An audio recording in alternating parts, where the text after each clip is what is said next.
Hi, I'm Sylvia Yu. Thank you for joining us. I'm happy to introduce my guest today, Julia Chin. Julia is an expert on regulatory and financial crime compliance with over 25 years of experience in the global financial industry, with a focus on client due diligence and operational risk management. Julia specializes in correspondent banking, security services, and fintech. Julia, it's a pleasure to have you on the show. Welcome. Thank you. Thank you for having me. I'm so honored to be on the show. I'm so glad that we finally meet after we connected on LinkedIn. So I'll just jump right into it. Julia, how did you get your start in your line of work? And then after, describe what you're working on. Okay, so I actually started as an auditor. And my background is I'm a CPA, certified public accountant. And somehow one thing led to another. I ended up working in a bank and did risk management. And from there, I guess it's just being at the right place at the right time. And was when the compliance was introduced. And then one of the banks I was working in got into a deferred prosecution agreement, and there was a lot of remediation work needed. And that's where I found out that, my calling was actually in compliance, especially in fighting financial crime. And that became my passion. Oh, I love that. Can you describe that to some of our viewers who may not know, what fighting financial crime is, and that financial institution actually are involved in that? Can you describe what you do and how you, just more of your passion about that? Yeah, so generally, compliance is broken into two: regulatory compliance and financial crime compliance. And customer due diligence falls part of that to fight in anti-money laundering. That would be, I think, a lot more people would be more familiar with anti-money laundering. But so there is the role itself and why we do it. So I will jump straight into the why. It's not so much because it is a job or because we want to be there to please the regulators. But behind all that, there are lives that are being impacted because of the crimes that were committed. And say, for example, drug trafficking, human trafficking, modern slavery. That's one of the latest that has been introduced. So these are some of the crimes that have been that has actually impacted a lot of lives. And then it got me to realize that, there is a life behind every dollar there that is being laundered. And so it became a passion of mine to talk more about fighting the crime rather than to just say that this is my job and I'm doing customer due diligence or I'm in money laundering. So that's the gist of it. Yeah. And how did you know that it was your calling? I love that word. And I also felt that my work in writing and doing media to help raise awareness about human trafficking, that was part of my calling. But how did you find yours? Like how was that crystallized for you? Okay, this is a bit interesting. Is that from young, I've always wanted to be in a place where I could make a difference to people's lives. And as an Asian, growing up in an Asian family, the things that you're supposed to do is you be a lawyer, you be an accountant, you be a doctor or an engineer. It's common, right? Totally. So I ended up choosing accounting as my profession. And I remember that time when I said, I don't want to be a banker because it's the most boring job. It doesn't have any purpose. But why am I in accounting? So, but it's quite funny. And when I think it all started, not to say started, but that has always been at the back of my mind, I guess. And when I moved to Dubai, in one of the with one of the major banks, and the bank actually sponsored a program called Bankers Without Borders. And especially when I was in Middle East, I had the chance to travel a lot more around the region, where and because I was also a volunteer with the Bankers Without Borders, I had the opportunity to see a lot of the underprivileged communities. Yes. And I felt that, hey, it really dawned on me that poverty it's actually the major cause of a lot of the issues. I mean, people are vulnerable. These are the vulnerable group of people because they lack education, they do not have the financial capabilities and all that. And therefore, this is probably the population that would be the most impacted from a human trafficking, modern slavery point of view.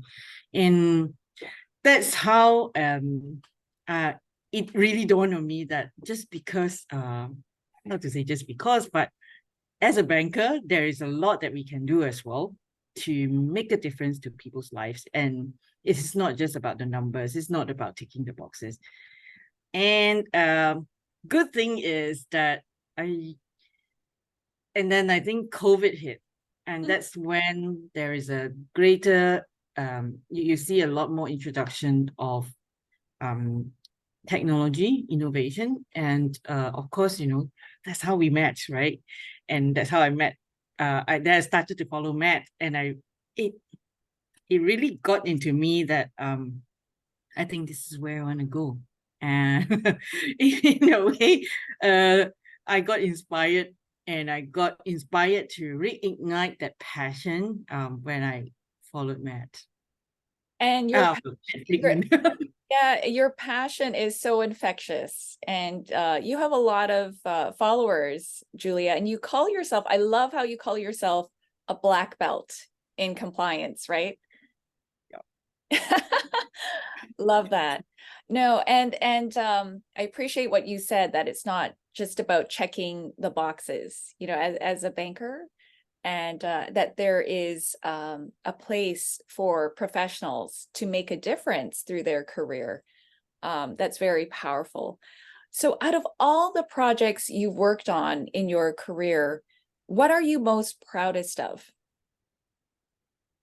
Okay. I think it's probably the present company that I'm with. And I feel that now that I'm in a fintech, with all the experience that I got traveling and doing various roles in a bank, it gave me the opportunity to pull everything together. And right now, in this role, I am able to help with product development, with help to basically create a product together with the entire team to make sure that this is a product that is safe for our consumers, not just from a data protection perspective, but also let's just say that to keep it's a product that we can build that would keep the bad guys out and stop the bad guys from making use of the proceeds that they get from the activities, the various activities that they do. So, and to be actually involved in building a product that is holistic, that I think is probably the proudest thing that I can say. That's wonderful. What kind of advice would you give to companies that are interested in compliance or doing more in compliance in the area of, anti-money laundering and fighting trafficking and drug trafficking? I think it has to start from the root. I realize that there are a lot of companies out there, especially when they're developing products, they do not generally involve the compliance from the beginning. And it is important to get it right the first time. And also, regulators will change very rapidly. And it is not just about making sure that we comply with the law, but if we are getting it right from the beginning, where we are building a product with the people and our consumers, the safety of our consumers and the integrity of our financial system from the beginning, this is where we know that we will not be far away from whatever new regulations that come in. So yeah, so I think that to me is the most important to get to do the right thing. And are you seeing any new trends in your area of compliance in fintech and other financial institutions? Are there any emerging trends for people to watch out for in your industry? I would say that money laundering has been there for the longest time, and money muling, that is also not new. This is really the lifeblood for to launder money. And what I would urge, not just the financial institutions, but also the general public, is to not be tempted to be money mules.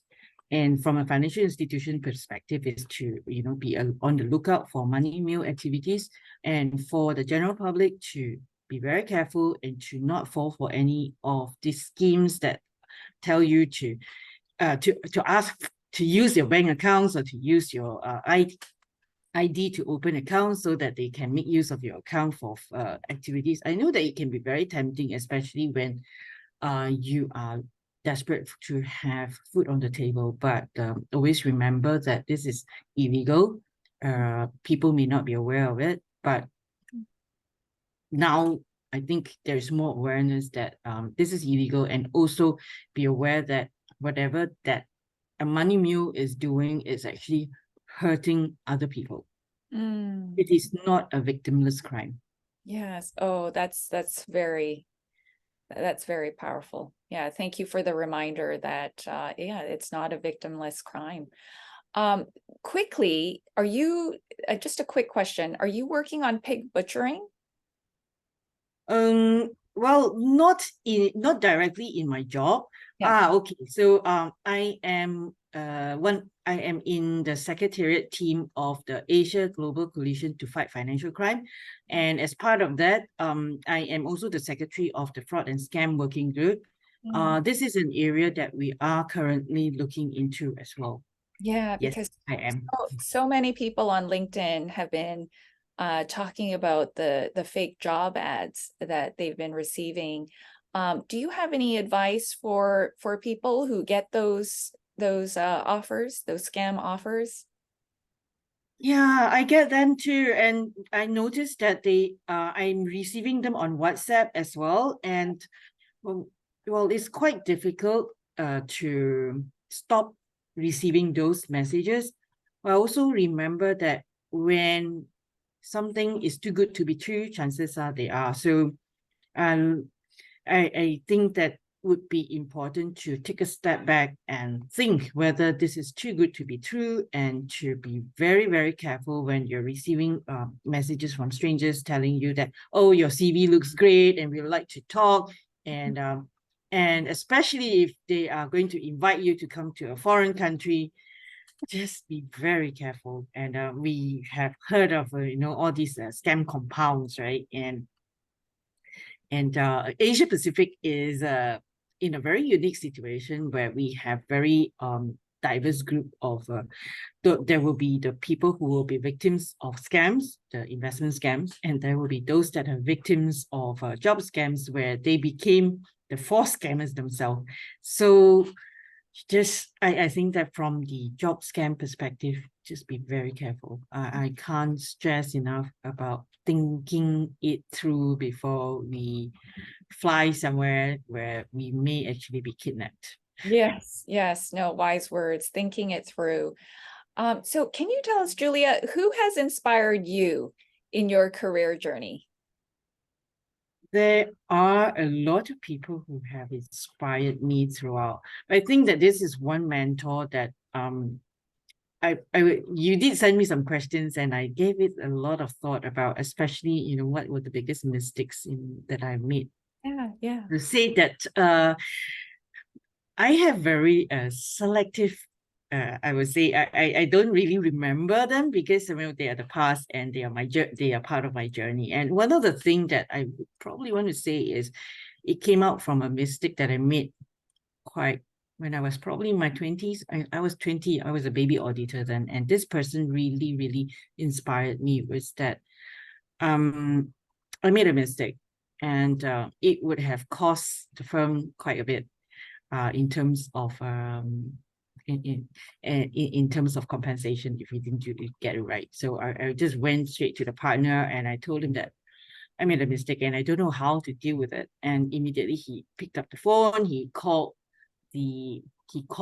the client and told them that, look, we've made a mistake, I'm sorry, and this is how we're going to rectify it. And from that day on, he became my mentor.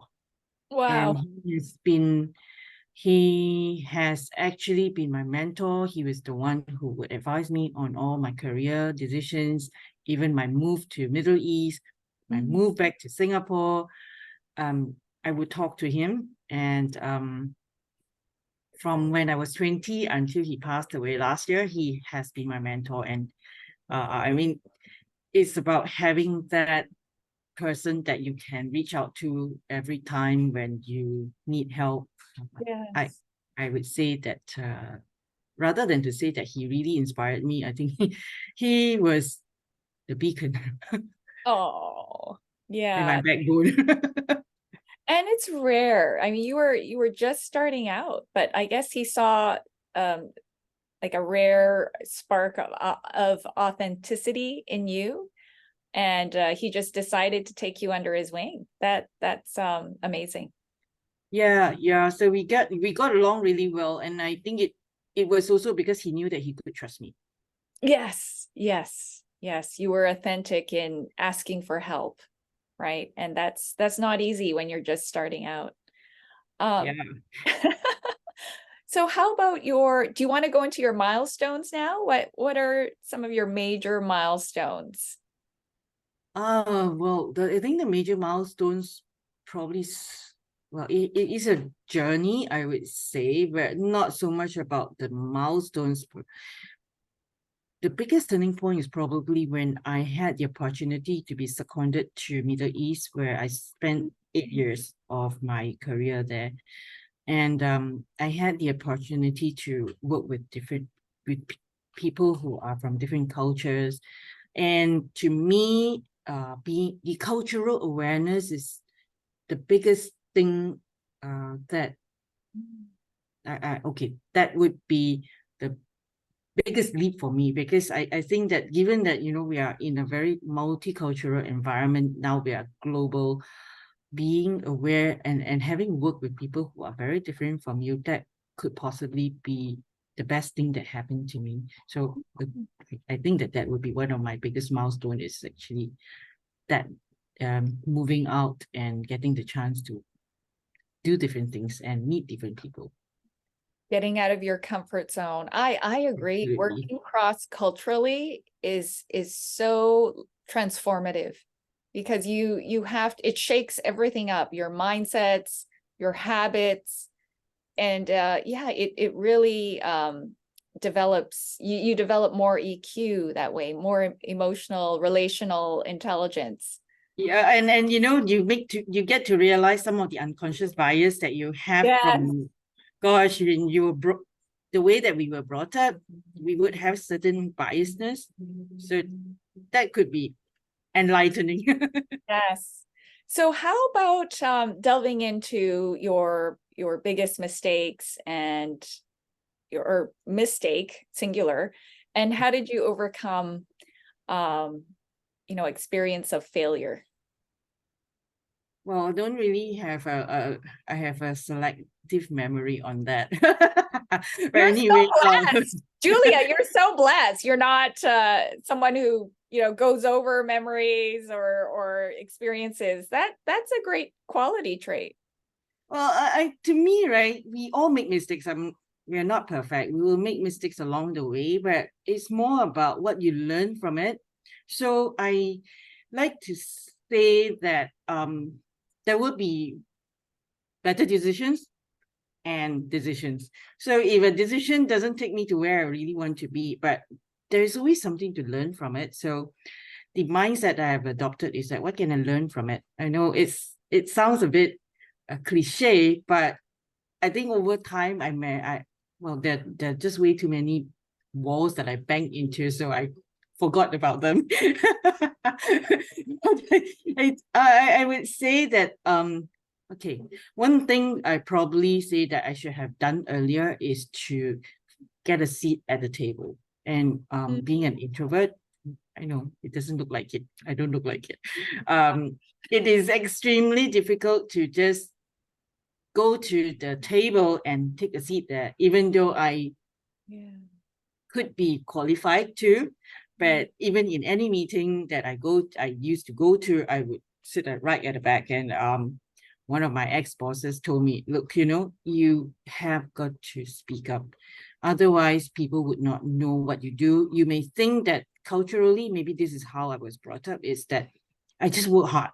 And then people will notice my work and they will appreciate what I do. It's not true. We really have got to take a seat at the table. And especially if we want to be in a place where we can make a difference, we have got to speak up. Absolutely. I learned that very late in my life, and I'm not going to stop talking anymore. Love it, Julia. And I would never guess that you were introverted. So you were able to develop that skill to express yourself to the most senior executives. That is a breakthrough quality that we all need to get ahead. Yes, I think that I would say that I still have a lot of room for growth, but the passion is what is driving me to get me out of the comfort zone. I want to make a difference. I got to speak up. Yes, yes. So what would you tell your younger self, or to those who are starting out in their career or who need some inspiration mid-career? Yeah, what would you tell yourself? I think that we always have this ambition and we have a lot of ideas that we can do everything at the same time. One inspiration that I drew from Jane Fraser, the current group CEO for Citibank, is that she said that you can have everything, just not at the same time. Prudent. So you do not take on as much as you did before. Is that what you mean? Partly. Yeah, and not bite too much more than I can chew, and also take it easy, take one step at a time. Don't overthink. Things will somehow fall into place if you know where your North Star is. Oh, I like that. Your North Star. Thank you so much, Julia. This has been very enlightening. And if you are interested in the area of compliance, or even the Middle East, Asia, Julia has a lot of expertise. She has a large following. She's very charismatic and people love her. Feel free to add Julia on LinkedIn. Thank you so much for watching Inspiring You with Sylvia Yu. And again, Julia, thank you so much for joining the show. And I can't wait to meet you in person. That's the power of LinkedIn. It has connected us. So grateful. Thank you. Thank you for having me.